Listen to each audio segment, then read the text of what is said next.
Who is the greatest of all time when it comes to basketball? Isaiah Thomas disputes Michael Jordan's GOAT status, says LeBron James and Kevin Durant would have dominated in '80s. Suffice it to say, there wasn't much love lost between Michael Jordan and Isaiah Thomas when the Bulls and Pistons were battling for Eastern Conference and NBA supremacy in the late 1980s and early 90s. Thomas and his Detroit teammates infamously walked off the court without shaking hands after the Bulls beat them in the 1991 conference finals, which Jordan, who was physically mauled by the Pistons for years and remains a champion grudge holder, has never let go. It is widely believed Jordan kept Thomas off the 1992 Dream Team.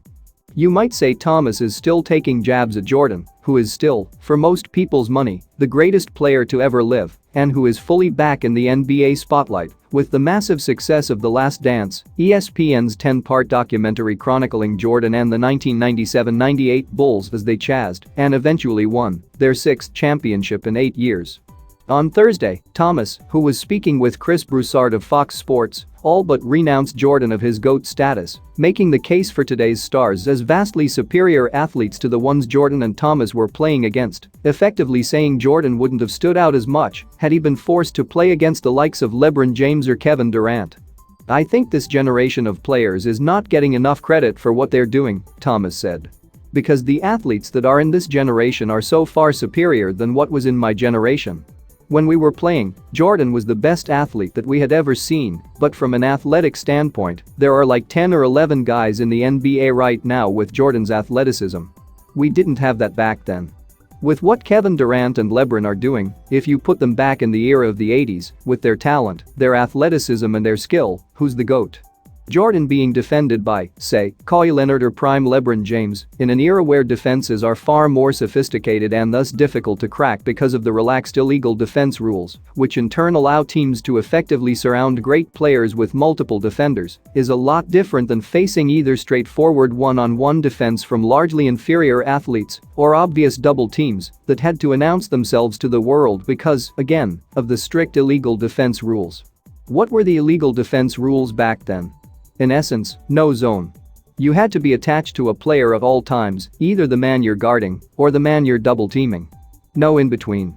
So, if you had a bad shooter on your team in the '80s and '90s, a defender couldn't just leave that guy to come jam up the best scorer's space the way they can now. Back then, if you left your guy and didn't fully commit to the double team, which is to say you kind of hung out in space and waited to help, you were playing zone defense, and that was illegal. That's a very difficult thing about playing in today's game as a great scorer. Not only are the defenders bigger and more athletic, but you never know where the help is coming from. Guys are dropping and hedging and switching all over the floor. In the '80s and '90s, there wasn't all this switching and cross-matching defense. There were a lot of nights Jordan was going against guys who would have a hard time starting, if receiving much playing time at all, in today's NBA. Jordan was basically a great modern athlete before those types of athletes came along in bunches, a gigantic fish in a much smaller pond. Like Thomas said, there were only a few of those types of athletes back in the day.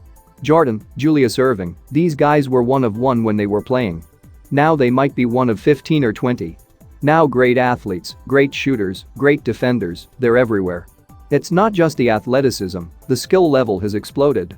That will drive old schoolers crazy, but it's just the reality.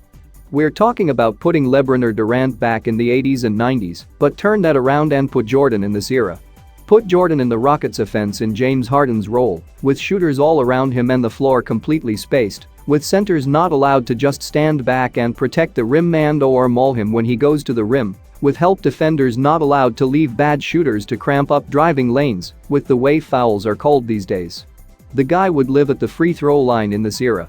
To say he might average 40 points is perhaps not a stretch, especially when you consider that he was a great mid-range shooter who would presumably be able to stretch to three-point range in an era that puts much more emphasis on that shot. Run pick and roll with Jordan going downhill and a popping big man drawing the defense back, and say your prayers. This is what makes this a fascinating debate.